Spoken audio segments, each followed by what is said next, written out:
한지민 씨, 남편분이 언제부터 재산을 부인 명의로 이전하기 시작했나요? 결혼 전에 이미 다 정리해 두셨어요. 저는 그런 일에 관심이 없어서 잘 모르겠습니다.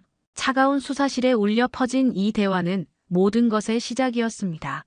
결혼 3주 만에 홀로 남겨진 신부, 17억 원이라는 거액의 유산, 그리고 결혼 전 미리 정리된 재산 이전 서류들.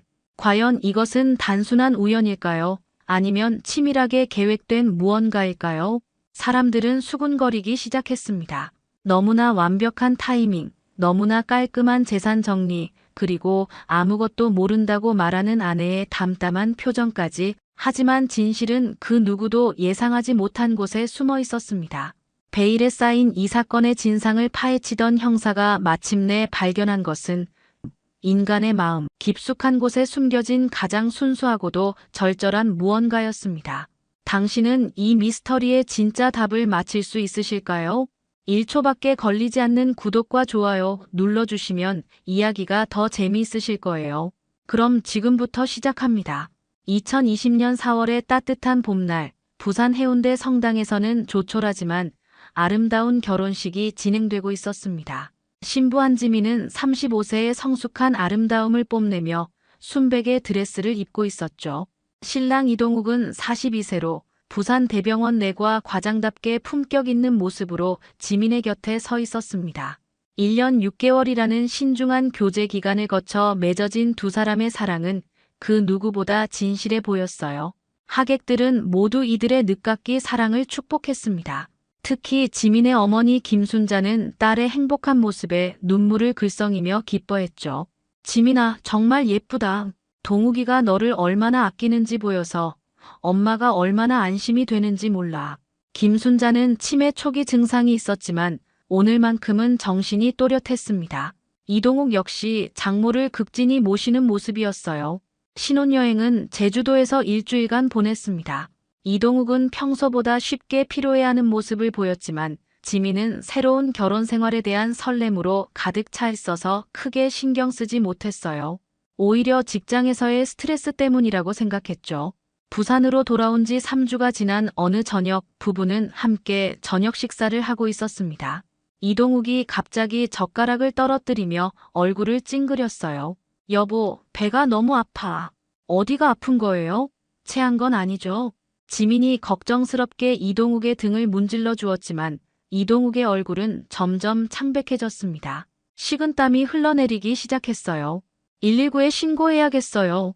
지민의 간절한 외침과 함께 구급차가 달려왔지만 병원 이송 도중 이동욱은 의식을 잃고 말았습니다. 응급실에서의 필사적인 노력에도 불구하고 사랑하는 남편은 그렇게 지민의 곁을 떠났어요. 부검 결과는 급성 췌장염으로 인한 쇼크사였습니다. 결혼 3주 만에 과부가 된 지민의 슬픔은 말로 표현할 수 없었어요. 이동욱의 갑작스러운 죽음은 부산 대병원 전체에 충격을 안겨주었습니다. 평소 건강관리에 철저했던 그가 아무런 전조 증상 없이 세상을 떠났다는 사실에 동료들은 믿기 어려워했어요. 특히 같은 내과에서 근무하던 의사들은 이동욱이 최근 몇 달간 보인 미묘한 변화들을 떠올리기 시작했습니다. 동욱이가 요즘 자주 화장실에 가더라고. 그리고 점심도 거의 안 먹고. 맞아요. 예전 같으면 회식 때 제일 먼저 와서 분위기 띄우던 사람인데 요즘은 핑계대고 빠지기만 했잖아요. 동료들의 이런 증언들이 하나둘 모이면서 부산 서부서 강력계의 김철민 형사가 관심을 갖기 시작했습니다. 18년 경력의 베테랑인 김철민은 평범해 보이는 사건에서도 놓치기 쉬운 단서들을 찾아내는 능력으로 유명했죠. 김철민이 가장 주목한 것은 이동욱이 남긴 재산 규모였습니다. 12억 원의 예금과 부동산, 그리고 5억 원의 생명보험금까지 총 17억 원이라는 거액이 모두 지민 명의로 되어 있었어요. 결혼한 지 겨우 3주밖에 안 된 상황에서는 다소 이상한 일이었습니다. 한지민 씨, 남편분이 언제부터 재산을 부인 명의로 이전하기 시작했나요? 결혼 전에 이미 다 정리해 두셨어요.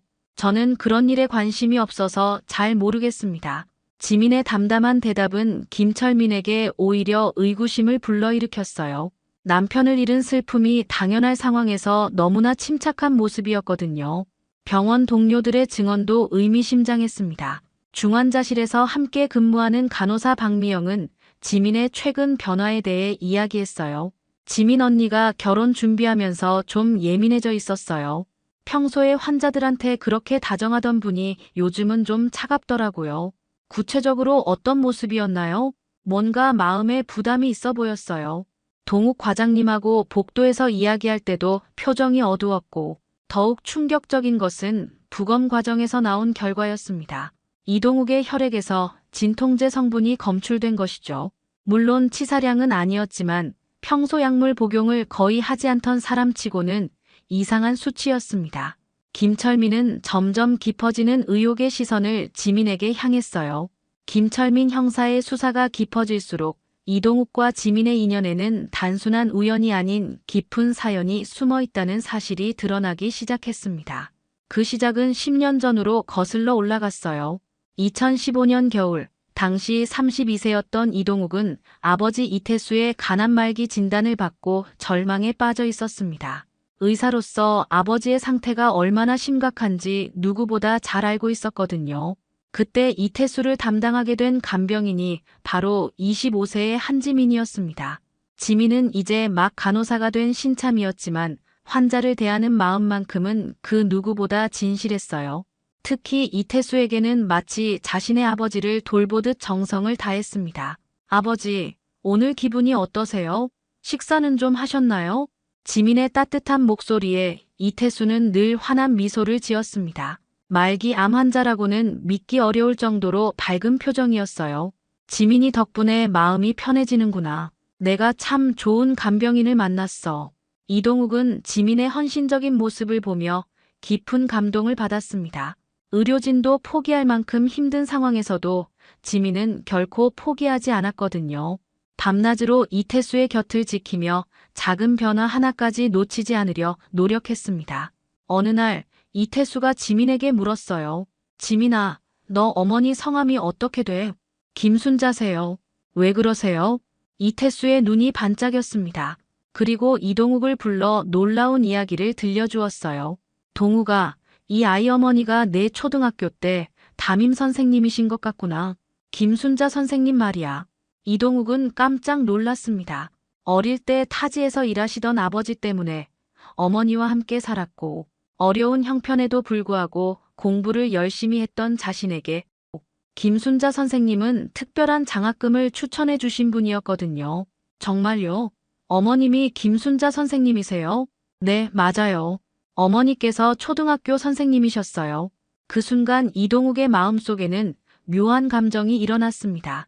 어릴 때 자신을 도와주신 은인의 딸이 지금 자신의 아버지를 이토록 정성스럽게 돌봐주고 있다니 이것이 과연 우연일까요? 이태수는 임종 전날 이동욱의 손을 꼭 잡고 말했습니다. 동욱아, 지민이 같은 사람을 꼭 기억해라. 저런 마음씨 착한 아이를 만나는 건 하늘이 주신 기회란다. 아버지가 세상을 떠난 후 이동욱은 지민에게 깊은 감사와 함께 특별한 감정을 간직하게 되었어요. 아버지의 죽음 이후 9년이 지난 2024년 3월 이동욱에게는 청천벽력 같은 소식이 전해졌습니다. 정기검진에서 발견된 것은 췌장암 사기, 그것도 이미 전이가 진행된 상태였어요. 담당 의사는 조심스럽게 8개월이라는 시한을 통보했습니다. 이동욱은 충격에 빠졌지만 동시에 묘한 운명감을 느꼈어요. 아버지를 잃고 나서 줄곧 마음 한구석에 자리 잡고 있던 지민에 대한 그리움이 더욱 간절해졌거든요. 하지만 자신의 병을 알리고 동정어린 사랑을 받고 싶지는 않았습니다. 의대 동기인 박준호는 서울아산병원의 종양내과 교수였습니다. 이동욱은 박준호에게만 자신의 상황을 털어놓았어요. 준호야, 너만 믿는다. 아무에게도 말하지 마라. 동욱아, 이게 무슨 소리야? 당장 치료를 시작해야지. 치료는 하겠어. 하지만 아무도 모르게 해줘. 특히 지민이만큼은. 박준호는 친구의 간절한 부탁을 이해할 수 없었지만 이동욱의 굳은 의지를 꺾을 수는 없었습니다. 그날부터 이동욱의 조심스러운 접근이 시작되었어요. 10년 만에 지민에게 연락을 했을 때 지민은 놀라면서도 반가워했습니다. 과장님, 정말 오랜만이에요. 어떻게 지내셨어요? 지민 씨도 잘 지내셨죠? 가끔 아버지 생각이 나서 연락드리고 싶었는데 용기가 안 났네요. 이동욱은 매주 한 번씩 지민과 만나기 시작했습니다. 처음에는 아버지 이야기로 시작했지만 점차 서로의 일상을 나누는 사이가 되었어요. 지민의 어머니 김순자의 치매 초기 증상에 대해서도 많은 조언을 해주었습니다. 어머님 상태가 많이 걱정되시겠어요. 제가 좋은 병원 소개해 드릴게요. 고마워요, 과장님. 정말 든든해요. 1년 반이라는 시간 동안 이동욱은 지민에게 천천히 마음을 열어갔습니다. 자신의 병을 숨긴 채로 말이죠. 매달 서울을 오가며 항암 치료를 받으면서도 지민 앞에서만큼은 건강한 모습을 유지하려 애썼어요. 결혼을 결심한 이동욱은 변호사를 찾아가 모든 재산을 지민 명의로 이전했습니다. 그리고 자신이 세상을 떠난 후 지민이 오해받지 않도록 상세한 편지들을 써두었어요. 사랑하는 지민에게. 당신이 이 편지를 읽을 때쯤이면 나는 이미 당신 곁에 없을 겁니다. 하지만 후회하지 마세요. 당신과 함께한 시간은 내 인생에서 가장 행복한 순간들이었으니까요. 결혼식 당일 아침, 이동욱은 평소보다 강한 진통제를 복용해야 했습니다. 밤새 찾아온 복통이 견디기 어려울 정도였거든요. 거울 속 자신의 모습은 창백했지만 지민 앞에서만큼은 절대 약한 모습을 보일 수 없었어요. 여보, 괜찮으세요? 얼굴이 좀 안 좋아 보이는데. 괜찮습니다. 긴장해서 그런가 봐요. 오늘이 우리 인생에서 가장 중요한 날이잖아요. 이동욱은 억지로 미소를 지으며 지민의 손을 꼭 잡았습니다. 그 손길에서 느껴지는 따뜻함이 그에게는 모든 고통을 잊게 해주는 치료제 같았어요. 성당에서 서로의 이름을 부르며 서약을 나눌 때 이동욱의 목소리는 떨렸습니다. 감격 때문이 아니라 억누르고 있던 고통 때문이었죠. 신혼여행 기간 동안에도 이동욱의 연기는 계속되었습니다. 제주도의 아름다운 풍경을 배경으로 지민과 함께 찍은 사진들은 그 누구보다 행복해 보였죠. 하지만 지민이 잠든 사이 화장실에서 토하고 있는 자신의 모습을 들키지 않기 위해 얼마나 조심해야 했는지는 아무도 몰랐습니다. 여보, 정말 행복해요. 이렇게 좋은 사람과 결혼할 수 있어서 제가 얼마나 감사한지 몰라요. 저야말로 감사하죠. 지민 씨 같은 천사를 만날 수 있어서 말이에요.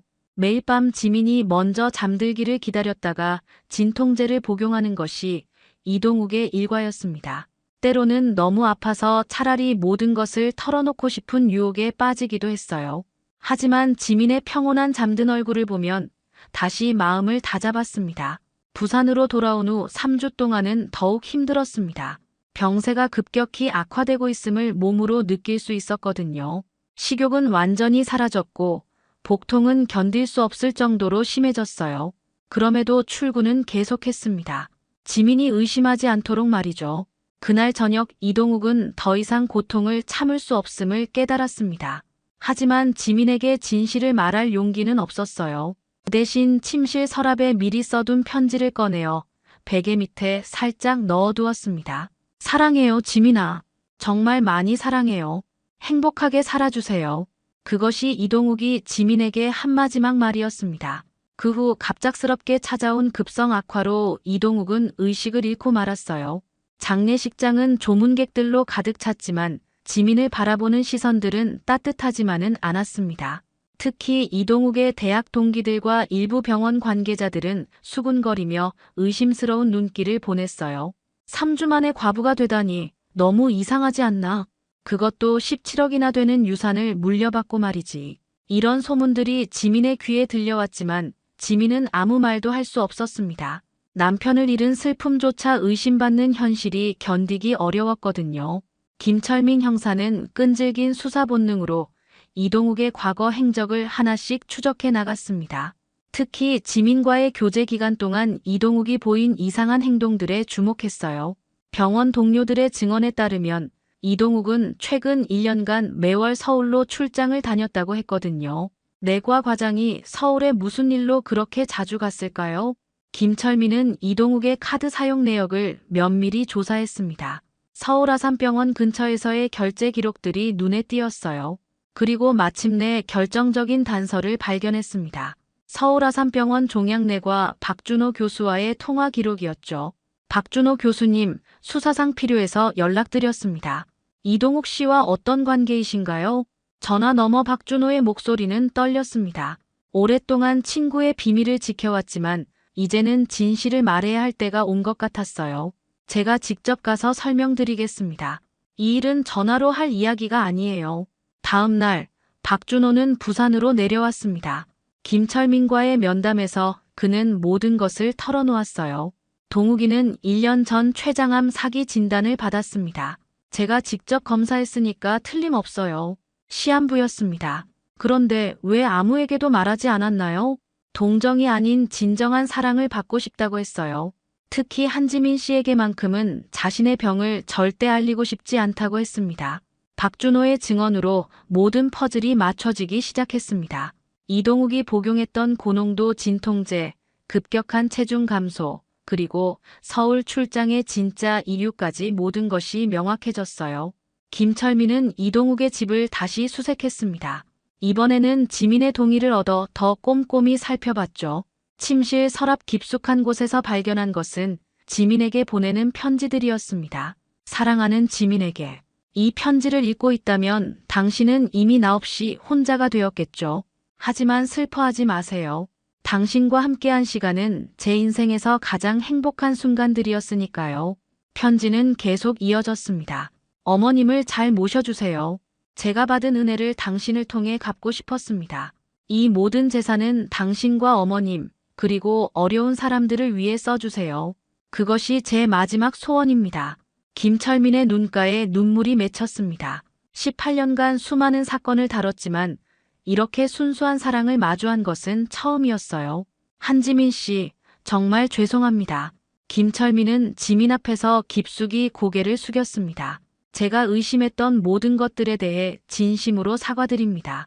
이동욱 씨는 정말 당신을 사랑했던 거네요. 지민은 그제야 남편의 진심을 알게 되었습니다. 이동욱의 진실을 알게 된 후 지민의 마음은 복잡했습니다. 남편이 자신을 얼마나 사랑했는지 깨달을수록 더 큰 죄책감에 시달렸어요. 왜 그 고통을 혼자만 견뎌야 했을까? 자신이 조금만 더 세심하게 살펴봤다면 알 수 있지 않았을까 하는 후회가 밀려왔거든요. 어머니, 제가 너무 둔했나 봐요. 남편이 그렇게 아픈데 전혀 눈치채지 못했어요. 김순자는 딸의 손을 꼭 잡으며 위로했습니다. 지민아, 그 사람이 얼마나 너를 사랑했으면 마지막까지 숨겼겠니? 이제 그 마음을 헛되이 하지 말고 의미 있게 써야지. 지민은 이동욱이 남긴 편지를 반복해서 읽으며 그의 마지막 소원에 대해 깊이 생각했습니다. 17억이라는 거액을 어떻게 써야 남편의 뜻에 맞을 수 있을까요? 그러던 중 부산시에서 공공간병센터 설립 계획을 발표했다는 소식을 들었어요.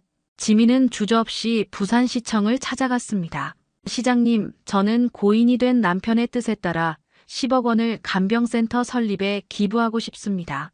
부산시장은 깜짝 놀랐습니다. 개인이 이렇게 큰 금액을 기부하겠다고 나선 경우는 드물었거든요. 정말 감사합니다. 하지만 이렇게 큰 돈을 기부하시는 특별한 이유가 있으신가요?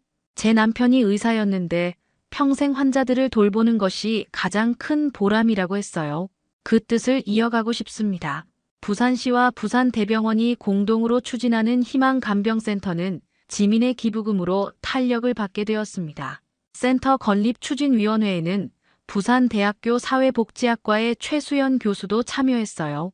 최수연은 38세의 따뜻한 성품을 가진 학자였습니다. 그는 지민의 기부 동기와 배경을 알게 되면서 깊은 감명을 받았죠. 한지민 씨, 정말 대단하십니다. 개인적인 아픔을 사회를 위한 선행으로 승화시키다니. 과분한 말씀이에요. 저는 그냥 남편의 뜻을 따르는 것뿐입니다. 희망간병센터 건립 과정에서 지민과 최수연은 자주 만나게 되었습니다. 최수연은 지민의 진솔한 마음과 따뜻한 인품에 점점 마음이 끌렸어요. 하지만 지민이 아직 남편을 잃은 상처에서 벗어나지 못했다는 것을 알고 있었기에 조심스럽게 다가갔습니다. 지민 씨, 간병센터에서 봉사활동하시는 모습을 보니 정말 자연스러우세요. 원래 이런 일을 좋아하셨나 봐요. 어릴 때부터 아픈 사람들을 돌보는 일에 관심이 많았어요. 그래서 간호사가 되었고요. 희망간병센터가 문을 연 것은 이동욱이 세상을 떠난 지 8개월 후였습니다. 지민은 개소식에 참석하여 남편의 영정 사진과 함께 테이프 커팅을 했어요. 그 순간 지민의 마음속에서는 무언가가 치유되는 느낌이 들었습니다. 희망간병센터가 안정적으로 운영되기 시작한 1년 후, 지민은 이동욱의 또 다른 유언을 실행에 옮기기로 결심했습니다. 바로 교육기금 설립이었어요. 이동욱이 어릴 때 장학금의 혜택을 받았던 것처럼 어려운 환경의 학생들에게 희망을 주고 싶다는 것이 그의 간절한 바람이었거든요. 어머니, 동욱 씨가 늘 말했어요. 자신이 의사가 될 수 있었던 것은 어머니께서 추천해 주신 장학금 덕분이라고요. 김순자는 이미 치매가 많이 진행된 상태였지만 교육기금 이야기만 나오면 눈빛이 또렷해졌습니다. 그 아이가 참 착했지. 항상 고마워했어. 지민아, 좋은 일이다. 지민은 남은 유산 7억 원 중 5억 원을 투입하여 김순자 이동욱 교육기금을 설립했습니다. 이 기금은 경제적으로 어려운 의대 지망생들에게 등록금과 생활비를 지원하는 것이 목적이었어요. 부산대학교 의과대학과 협력하여 매년 10명의 학생을 선발하기로 했습니다. 첫 번째 장학생으로 선정된 것은 고등학교 3학년 박민재였습니다. 편모스라에서 자란 민재는 뛰어난 성적에도 불구하고 의대 진학을 포기할 뻔했었죠. 하지만 김순자 이동욱 교육기금 덕분에 꿈을 이룰 수 있게 되었어요. 정말 감사합니다. 꼭 훌륭한 의사가 되어 은혜를 갚겠습니다. 민재의 눈에는 진실한 감사의 눈물이 흘렀습니다. 지민은 그 모습에서 어린 시절의 이동욱을 떠올렸어요. 시간이 흘러 희망간병센터는 부산 지역의 대표적인 간병 전문 기관으로 자리 잡았습니다. 말기 환자들과 그 가족들에게는 없어서는 안 될 소중한 공간이 되었죠. 지민은 여전히 일주일에 3일은 센터에서 봉사활동을 했어요. 최수현과의 관계도 자연스럽게 발전했습니다. 처음에는 단순한 업무 협력 관계였지만 5년이 흘러가면서 서로에 대한 깊은 이해와 신뢰가 쌓였어요. 최수연은 지민의 상처를 이해하고 충분히 기다려줄 수 있는 따뜻한 사람이었습니다. 지민 씨, 저와 함께 새로운 인생을 시작해 보시지 않겠어요? 이동욱 선생님도 분명 지민 씨가 행복하기를 바라실 거예요. 수연 교수님, 저도 그렇게 생각해요. 동욱 씨가 제게 남긴 마지막 편지에도 행복하게 살아달라고 쓰여 있었거든요. 2025년 봄, 지민과 최수연은 조촐한 결혼식을 올렸습니다. 이번에는 김순자가 휠체어에 앉아 딸의 행복을 지켜봤어요. 비록 말은 많이 할 수 없었지만 환한 미소만으로도 충분히 축복의 마음을 전달할 수 있었습니다.